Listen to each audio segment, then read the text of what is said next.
नमस्कार, English explorers में मैं आपका दिल से स्वागत करती हूँ। आज की इस वीडियो में हम पढ़ेंगे चैप्टर 2 लॉस्ट स्प्रिंग के पार्ट 2 को। लेकिन पार्ट 2 को पढ़ने के लिए आपको पार्ट 1 अच्छे से आना चाहिए।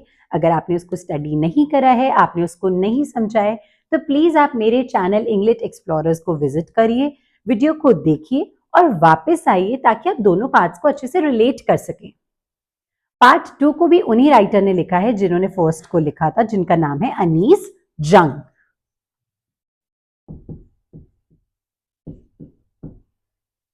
और इसका टाइटल है I want to drive a car. इस स्टेटमेंट को बोला है एक यंग बॉय ने जिसका नाम है मुकेश। स्टेटमेंट पढ़कर यह मत सोचिएगा कि मुकेश को गाड़ी चलाने का शौक है आपकी तरह। मुकेश को बनना है मोटर मैकेनिक। उनको ऐसी जगह काम करना है जहां कार रिलेटेड चीजें हो, वो उनको फिक्स कर सके, उनको रिपेयर कर सके। लेकिन मुकेश की इस ड्रीम को अचीव करना इतना आसान नहीं है, क्योंकि उस ड्रीम और इस रियलिटी में जमीन आसमां का अंतर है। मुकेश पैदा हुए हैं फिरोजाबाद में, जो कि उत्तर प्रदेश में है, और फिरोजाबाद को कहा जाता है सिटी ऑफ बैंगल्स या ग्लास सिटी ऑफ इंडिया।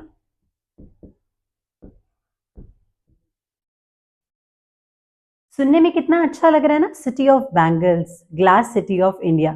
लेकिन उन दिनों की बात है जब इस ट्रेडिशन को, इस ऑक्यूपेशन को, ग्लास बैंगल मेकिंग को एक एंसेस्ट्रल ऑक्यूपेशन माना जाता था, और ये एक पीढ़ी से दूसरी पीढ़ी से तीसरी पीढ़ी और ऐसे करके चलती रहती थी, जिसकी वजह से छोटी ही उम्र में ये बच्चे इस जगह काम करने लगते थे और वो इसके आगे ड्रीम ही नहीं कर पाते थे, सोच ही नहीं पाते थे कि हम कुछ और भी कर सकते हैं। यहां पर काम करना बिल्कुल आसान नहीं था, क्योंकि इन्हें बड़ी बड़ी अंगीठियों के पास बैठना पड़ता था। फर्नेस होते हैं जहां से खूब हीट प्रोड्यूस होती है।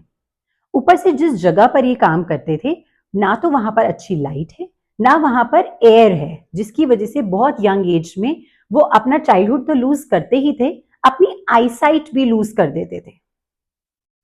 मुकेश बहुत खुश हैं क्योंकि वो अनीस जंग को अपने घर पर लेकर जा रहे हैं।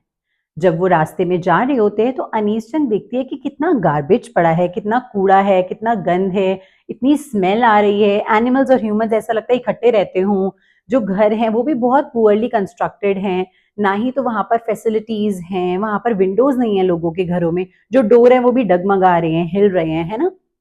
एक ऐसे ही डोर को वो एंटर करते हैं और पहुंच जाते हैं मुकेश के घर। मुकेश की भाभी यानी कि उनके एल्डर ब्रदर की वाइफ सबके लिए पालक बना रही हैं, और वो बहुत छोटी हैं कि उन्हें कोई बहू कहे, लेकिन वो 3 लोगों की ऑलरेडी इंचार्ज बन चुकी हैं, मुकेश, मुकेश के ब्रदर और उनके फादर। मुकेश के फादर पहले एक टेलर थे और बाद में वो एक बैंगल मेकर बन गए। अपनी पूरी लाइफ टाइम में वो इतना भी नहीं कर पाए, इतना भी नहीं कमा पाए कि वो अपने बच्चों को एक अच्छी एजुकेशन दे सकें या फिर अपने घर को रिकंस्ट्रक्ट कर सकें, उसको रिपेयर कर सकें। ऐसा था बैंगल मेकिंग का प्रोफेशन। मुकेश की ग्रैंड मदर बहुत सैड फील करती हैं, क्योंकि उन्होंने अपने ही हस्बैंड को ब्लाइंड होते देखा है, और वो इन सब चीजों को उनकी किस्मत पे छोड़ देती हैं। वो कहती है किस्मत होगी हमारी। आगे स्टोरी में जब हम चलते हैं, हम एक नए कैरेक्टर से मिलते हैं जिनका नाम है सविता। सविता डल पिंक कलर की ड्रेस में है और उनके बराबर में एक बुजुर्ग औरत बैठी है। वो बुजुर्ग औरत इस बात के लिए शिकायत करती है कि भाई हमने दिन रात यहाँ काम करा, फिर भी एक अच्छी मील, एक पेट भर, एक सेर भर खाना नहीं खाया। और ये सिर्फ उनकी कंप्लेन नहीं है, ऐसे बहुत सारे बैंगल मेकर्स हैं फिरोजाबाद के जो इसी बात की कंप्लेन किया करते थे। अनीस जंग ने कंसर्न में आके, आउट ऑफ कंसर्न, उन्होंने क्या करा, ग्रुप ऑफ यंग मैन से एक बात पूछी कि भाई अगर तुम्हें लगता है कि जो मिडिल मैन है या जो ब्यूरोक्रेट्स हैं या फिर आप कह सकते हैं गवर्नमेंट ऑफिशियल्स हैं, वो आपको एक्सप्लॉइट करते हैं, तो क्यों नहीं आप अपनी आवाज उठाते, क्यों नहीं आप एक एसोसिएशन बना लेते या फिर एक कोऑपरेटिव में ज्वाइन हो जाते हैं। इसके लिए वो मना करते हैं। उन्हें डर लगता है कि भाई उनको जेल में बंद कर दिया जाएगा, जैसे कि उन्होंने कुछ इल्लीगल करा हो।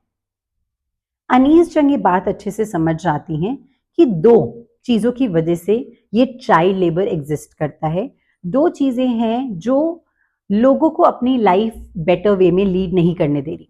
एक तो फैमिली जिसमें वो पैदा हुए हैं, वो प्रोफेशन जिसको वो जेनरेशन से कैरी करे जा रहे हैं, और दूसरा हमारे गवर्नमेंट ऑफिशियल्स, हमारे पुलिसमैन, जो इन लोगों को उस वेब ऑफ पॉवर्टी से निकलने ही नहीं देते, उनके लिए कुछ अच्छा करते ही नहीं हैं। लेकिन एक पॉजिटिव पॉइंट अनीस जंग देखती है, और वो देखती है मुकेश में, जिसके अंदर अभी भी एक आस है, अभी भी एक उम्मीद है कि वो कुछ बेटर करेगा, कुछ डिफरेंट करेगा, और क्या बन जाएगा, बैंगल मेकर से आगे मोटर मैकेनिक। और यही चीज अनीस जंग को एक सेटिस्फैक्शन देती है, उनको सुकून मिलता है ये बात सुनकर, और हमारी स्टोरी यहीं पर ही खत्म हो जाती है।